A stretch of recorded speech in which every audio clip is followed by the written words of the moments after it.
ভয়ংকৰভাৱে বৃদ্ধি পাইছে ব্ৰহ্মপুত্ৰৰ জলস্তৰ অনিৰ্দিষ্ট কালৰ বাবে বন্ধ যোৰহাট মাজুলী ফেৰী সেৱা ঘন কুঁৱলী আৰু ব্ৰহ্মপুত্ৰত উটি অহা কাঠৰ বাবে ফেৰী সেৱা বন্ধ কৰিছে আভ্যন্তৰীণ জল পৰিবহণ বিভাগে প্ৰবল বানত বুৰ গৈছে কমলাবাৰী ফেৰীঘাট অফলামুখ ঘাটলৈ যোৱা পথৰ এটা অংশ ছিঙি নিলে বানে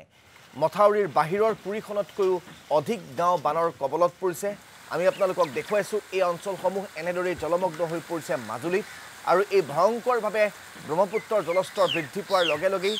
মাজুলী আৰু যোৰহাট সংযোগী ফেৰী সেৱা বন্ধ কৰি দিয়া হৈছে ঘন কুঁৱলী আৰু ব্ৰহ্মপুত্ৰত উঠি অহা কাঠৰ বাবেই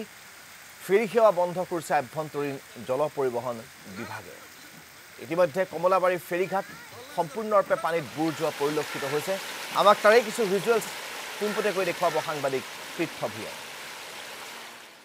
বৰষুণৰ ফলত ব্ৰহ্মপুত্ৰৰ জলস্তৰ বৃদ্ধি পাইছে আৰু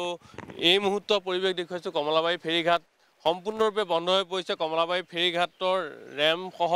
যিটো পথটো সম্পূৰ্ণৰূপে পানীত ডুব গৈছে আৰু জলস্তৰ বৃদ্ধি পাই থকাৰ ফলত গুৰুত্বপূৰ্ণ সিদ্ধান্ত গ্ৰহণ কৰিছে আভ্যন্তৰীণ জল পৰিবহণ বিভাগে ইতিমধ্যে ফেৰীসমূহ বন্ধ কৰি দিছে আৰু ইয়াৰ ফেৰীৰ কাষত যিসমূহ দোকান আছিলে দোকানসমূহ ইতিমধ্যে পানীত ডুব গৈছে মই পৰিৱেশটো দেখুৱাইছো অফলামুখ ফেৰীঘাটৰো আচলতে ফেৰীসমূহ সম্পূৰ্ণৰূপে বন্ধ কৰি থৈছে আৰু ইয়াৰ যিসমূহ ৰেম আছিলে ৰেম যিটো পথ আছিলে পথ সম্পূৰ্ণৰূপে এনেধৰণে পানীত ডুব যোৱা দেখিবলৈ পোৱা গৈছে আৰু যিসমূহ ক্ষুদ্ৰ ব্যৱসায় আছিলে ক্ষুদ্ৰ ব্যৱসায়সমূহে তেওঁলোকৰ যিসমূহ দোকানৰ বয় বস্তু আছিলে বয় বস্তু এইসমূহ উঠাই থকা দেখিবলৈ পোৱা গৈছে আৰু সমান্তৰালভাৱে ক'ব লাগিব মুখলধাৰ বৰষুণ হৈ আছে আৰু ব্ৰহ্মপুত্ৰৰ লগতে ইয়াৰ উপনৈসমূহৰ জলপৃষ্ঠ বৃদ্ধি পায়ে আছে তাৰ পৰিপ্ৰেক্ষিতত এনেধৰণে আচলতে গুৰুত্বপূৰ্ণ সিদ্ধান্ত লৈছে বৰহী জিলাৰ লগত দক্ষিণ পাৰৰ যিসমূহ ফেৰী সেই ফেৰীসমূহ ইতিমধ্যে বন্ধ হৈ পৰিছে ফেৰী ঘাটতে সব ফেৰী বন্ধ হৈ গ'ল আজি এইকেইদিন নেৰানেপেৰা বৰষুণৰ কাৰণে প্ৰবল বানপানী হৈছে এতিয়া অফলা ঘাট আৰু এই কমলাবাৰী ফেৰী সেৱা বন্ধ হৈছে আৰু এতিয়া নিৰ্দিষ্ট কেতিয়ানো খোলা হ'ব সেইটো ক'ব নোৱাৰি পানীটো দ্ৰুতগতিভাৱে বৃদ্ধি হৈ আছে দ্ৰুতগতি আৰু এই গোটেই ৰাস্তাটো ইতিমধ্যে পানী ডুবি গ'ল দোকান সৰু সুৰা ক্ষুদ্ৰ ব্যৱসায় দোকান বজাৰ মানে যিবোৰ আছিলে সেইবোৰ ইতিমধ্যে এতিয়া মানে বানপানীৰ কবলত পৰি আছে আৰু এতিয়া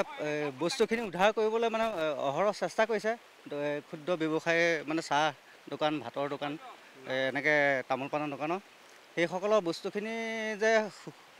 উদ্ধাৰ কৰিব পাৰিব সিমান আশা নাই হয় আচলতে উঠি গৈছে মই দেখুৱাইছোঁ সামগ্ৰিক পৰিৱেশ এনেধৰণে আচলতে তেওঁলোকৰ যিসমূহ দোকান আছিলে সেই দোকানসমূহ উঠাই অনাত এনেধৰণে তেওঁলোকে ব্যস্ত হৈ পৰিছে আৰু সমান্তৰালভাৱে ফেৰীঘাটটো সদাব্যস্ত ফেৰীঘাটটো সম্পূৰ্ণৰূপে বন্ধ হৈ পৰিছে কমলাবাৰী অফলামুখ দুয়োটাই আচলতে অনিৰ্দিষ্ট কাললৈ বন্ধ হৈছে অনিৰ্দিষ্ট কাললৈ ফেৰী বন্ধ নমস্কাৰ অনিৰ্দিষ্ট কাৰণে ফেৰী বন্ধ এই কমলাবাৰী ফেৰীঘাট ছিন্ন বিচ্ছিন্ন কৰিলে এইবোৰ দোকান ভাঙি আছে আৰু এইটো এটা মহাপ্ৰলয় হৈছে পানী কিমান ডাঙৰ হ'ব আৰু নিৰ্দিষ্ট নাই আৰু এতিয়া 7টা হেৰিয়াৰ অৰুণাচলৰ 7টা হেৰিয়াৰ জেগাত পানী এৰি দিছে এইটো আৰু কিমান পানী বাঢ়িব এইটো ধৰিব নোৱাৰি এতিয়া বৰ্তমান মাথাউৰিৰ ওপৰত পানী হৈ আছে মাথাউৰি বাগৰ হৈ আছে গতিকে চৰকাৰে সিদ্ধান্ত ল'ব নদী কিনাৰ মানুহবিলাক গৰু গাই মানুহ দুনুহ পৰা ধৰি তাকে আমি আৰু জনাইছোঁ আৰু জয় কৃষ্ণ এটা মহাপ্ৰলয় আহিছে এইটো 3 মাহ পানী নাই 3 মাহ পানী একেবাৰতে ভগৱন্তই দিছে পানী কৃষ্ণ